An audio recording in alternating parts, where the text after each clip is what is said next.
할렐루야, 우리 하나님을 찬송합니다. 오늘도 주님의 은혜를 생각하며 주의 말씀을 가슴에 새기면서 하루를 살기를 원합니다. 2022년 10월 26일 수요일입니다. 요한복음 7장에서 9장의 말씀을 오늘 본문으로 삼겠습니다.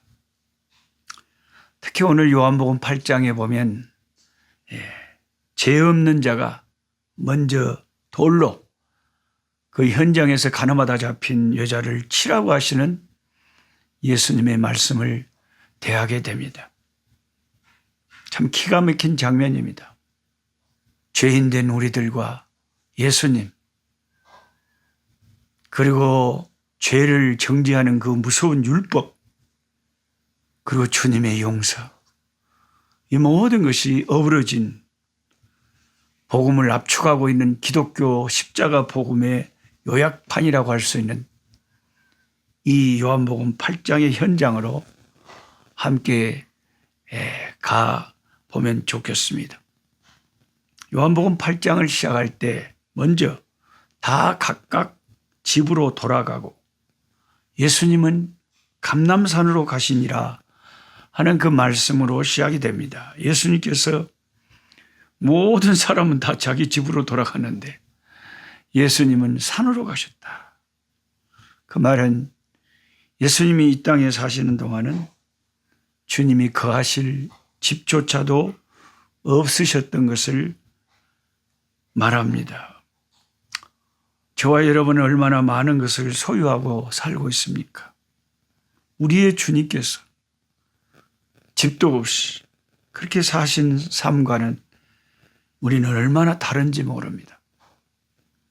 여러분이 선교사의 집을 여러분 화면으로 보시지만 얼마나 많은 책들이 있고 방들도 많고 여기 아프리카라 그런지 집도 넓고 좋습니다. 근데 우리 주님은, 예수님은 이 세상을 사실 때 너무나 아무것도 없이 밤이 되면 다 집으로 돌아가는데 예수님은 감람산으로 가셔서 거기서 찬이슬을 맞으면서 기도하시다가 주무셨는데 아마 다음날 피곤하셨을 것 같은데 참 우리도 좀 따뜻하게 이렇게 좀 잠을 잘 자야 다음날 활동하기가 좋은데 예수님은 짧고 굵게 사시다가 가셨습니다. 우리는 가난하고 힘들 때에도 예수님을 생각하면서 감사함을 잃지 말아야 되겠습니다. 그리고 다음날 아침에 주님은 다시 성전으로 들어가셔서 말씀을 가르치기 시작하셨습니다. 말씀을 전파하시고 기도하시고 치료하시는 주님의 사역의 모습은 한결같습니다. 바로 그때에 서기관들과 바리새인들이 음행 중에 잡힌 여자를 끌고 와서 가운데 세우고 모세의 법에 따라 이 여자를 돌로 쳐 죽여야 할 것인지를 많은 사람들이 보고 있는데 예수님께 묻습니다. 그 여자가 느끼는 당시의 부끄러움과 수치는, 그 무안함은 얼마나 컸을까요? 서슬이 시퍼렇게 돌을 들고 간음의 현장에서 잡아온 이 여자를 쳐 죽여야 된다고 살기 등등하게 수많은 군중들을 이끌고 온 이 서기관과 바리새인들, 그리고 그 앞에 정말 죽음 앞에 벌벌 떨고 부끄러움과 수치로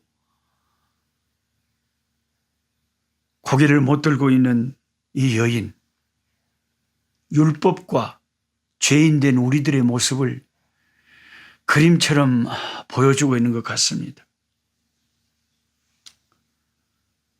그런데 같이 간음을 행한 남자는 도대체 어디를 갔습니까? 왜 이 여자만 정죄를 당합니까? 그 여자는 사람들의 정 가운데 있습니다.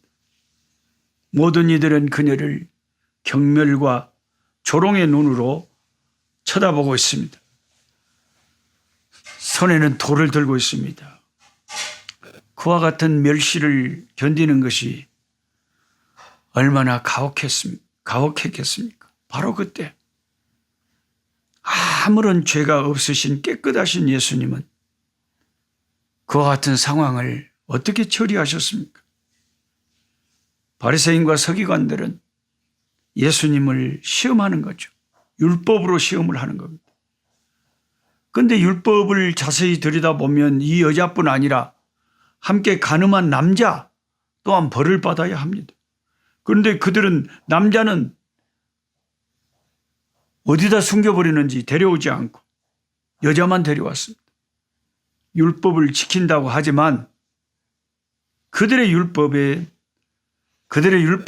일부분만 자기들 필요한 것만 지킬 뿐 정말 율법이 의미하는 진정한 그 율법을 준행하지 않았습니다.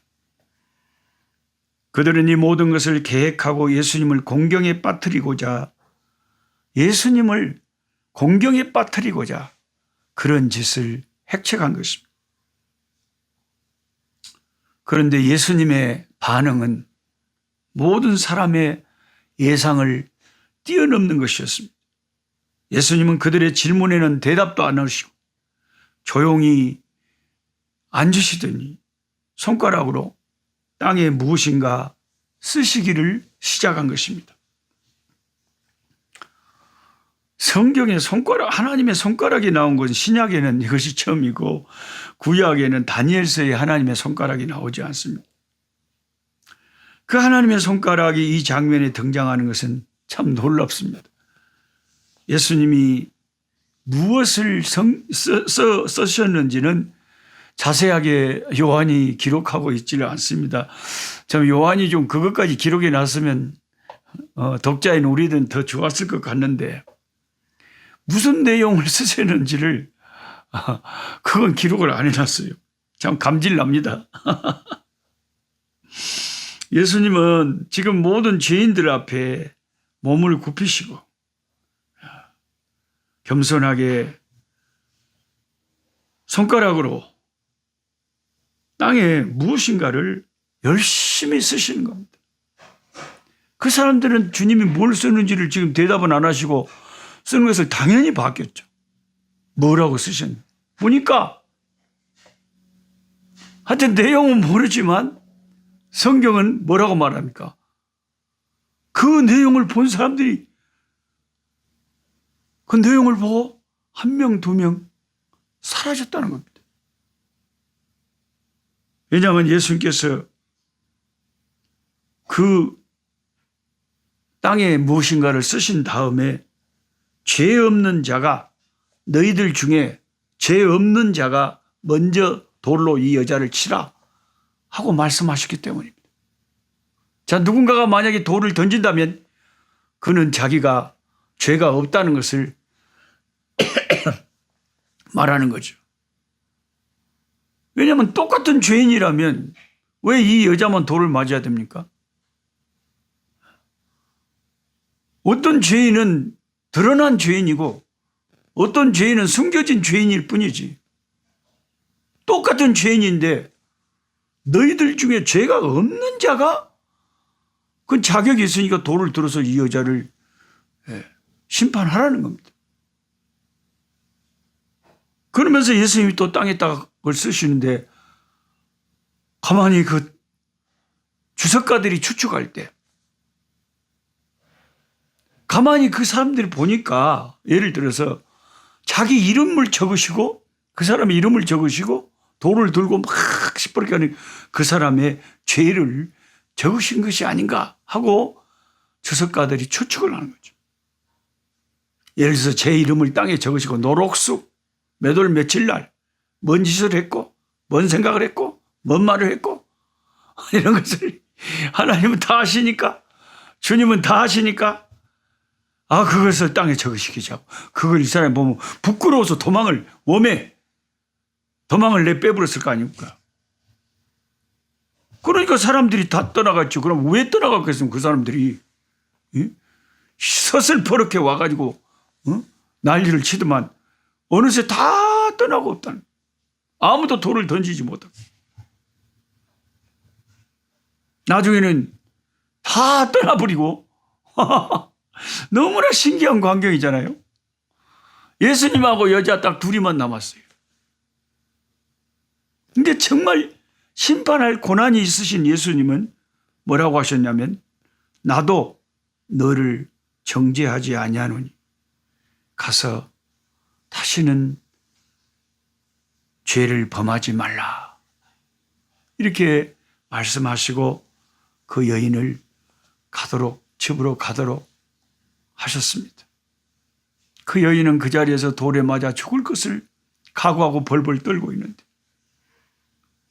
아무 죄가 없으신 예수님이라도 나도 너를 용서하고 너를 정죄하지 않는다. 가서 다시는 이런 죄를 범하지 말거라. 그렇게 해서 그 여자를 놓아준 것이죠. 저와 여러분이 믿는 예수님이 이런 분이시기 때문에 우리가 구원의 확신을 가지고 사죄의 확신을 가지고 그분이 피를 흘려주시고 그 피가 우리 죄를 속지 않은 속죄의 피가 되기 때문에 양의 피가 되기 때문에 어린 양의 피가 되기 때문에 우리는 구원의 확신을 갖고 천국 갈 소망을 가지고 살게 될 수 있었던 거죠. 저와 여러분 중에 죄 없는 자가 누가 있습니까? 인간은 다 죄인. 엄마 뱃속에서부터 죄인으로 우리는 태어난 거 아닙니까? 우리를 용서하실 수 있는 분은 예수님밖에 없습니다. 나의 죄를 씻는 것은 예수님의 피밖에는 없습니다. 나의 죄를 씻기는 예수의 피밖에 없네. 예수님의 피밖에 없어요. 나도 너를 정죄하지 않으니 가서 다시는 이런 죄를 짓지 말거라. 주님의 그 용서하심. 아마 이 말을 그 여인은 평생 잊지 못했을 것입니다. 그리고 그는 예수님을 마음의 구주로 영접하고 주님을 따르는 자가 되었을 것입니다. 율법은 우리를 구원하지 못합니다. 오직 예수님의 십자가만이 죄인들을 구원하는 길입니다. 제가 전에도 말씀드렸지만 한국에 가을로에 잠깐 참석하고 아프리카로 돌아왔는데 그때 한 형제님이 저보다 한 살 많으시다고 했습니다. 58년생이라고 했으니까요. 그분이 무슨 일 때문인지 감옥에 가고 감옥에 있어요. 제가 쓴 죄에서의 해방과 성결이라는 책을 우연히 읽게 되셨다고 합니다. 근데 그 책이 너무 좋아서 5번을 밑줄 쫙쫙 쳐가면서 그렇게 읽었다 그래요. 그래서 그 책을 가지고 나오셨더라고요. 너무 좋으니까 아마 자기가 하고 싶었던 거. 그 저한테 보여주는데 진짜 손때 묻은 책이에요. 얼마나 많이 읽으셨는지. 감옥에서 5번을 반복해서 읽었다고 합니다. 그리고 나와서 저자인 저한테 그 책에가 전화번호가 있으니까 제가 아프리카 선교사인 줄 모르고 한국에 있는지를 알고 무조건 전화를 한 거예요. 그리고 제가 부산에 달려가서 만나서 함께 식사하고 그분이 밥을 사줬어요. 그리고 교회로 인도해서 또 교회에 등록하시고 그러셨다는. 우리는 예수님처럼 세상은요, 뭐 교도소 갔다 왔다 뭐 어쨌다 그러면 좀 뭔가 색안경을 끼고 보잖아요. 근데 예수의 심장을 가진 우리들은 교도소 아니라 뭐라도요, 할아버지라도 우리가 다 죄인인데 내가 예수님께 내 죄를 용서받은 죄인인데 내가 누구를 정죄할 수 있습니까? 다 죄인인데. 그 양반은 들킨 죄인이고 우리는 안 들킨 죄인일 뿐이죠. 그러나 하나님 앞에서는 다 죄인일 뿐이죠. 이 죄인들이 구원받을 길은 예수님의 피밖에 없기 때문에, 그 예수 피로 구원받은 우리는 누구를 우리가 정죄할 수가 있겠어요? 사랑하고 용서하고 감싸주고 위로하고 서로 손잡고 예수님 이름으로 구원받고 한 죄인이라도 더 건져서 천국으로 인도하는 것이 저와 여러분의 이 땅에서의 사명인 줄 믿습니다. 하나님 아버지 감사합니다. 오늘 또 하나님께서 독생자 예수님을 이 땅에 보내셨어요. 현장에서 가늠하다 잡힌 여자를 율법은 사람들은 돌로 쳐 죽이려고 했지만 예수님은 그 여인을 살려주시고 용서하시고 그 여인의 인생을 새롭게 하셨습니다. 우리도 그 여인 같은 다 죄인들임을 고백합니다. 우리의 죄가 예수님의 십자가의 피만이 우리 죄를 아버지 씻을 수 있는 유일한 길임을 고백합니다. 주여, 우리의 죄를 용서하신 주님, 우리가 늘 주님 안에서 은혜 가운데 아버지 범죄하지 아니하고 살 수 있도록 주님 은혜 베풀어 주시고 힘 주시고 함께하여 주시옵소서. 예수 그리스도 이름으로 기도드리옵나이다. 아멘. 약한 자 힘주시고 강한 자 바르게 주 황자 정태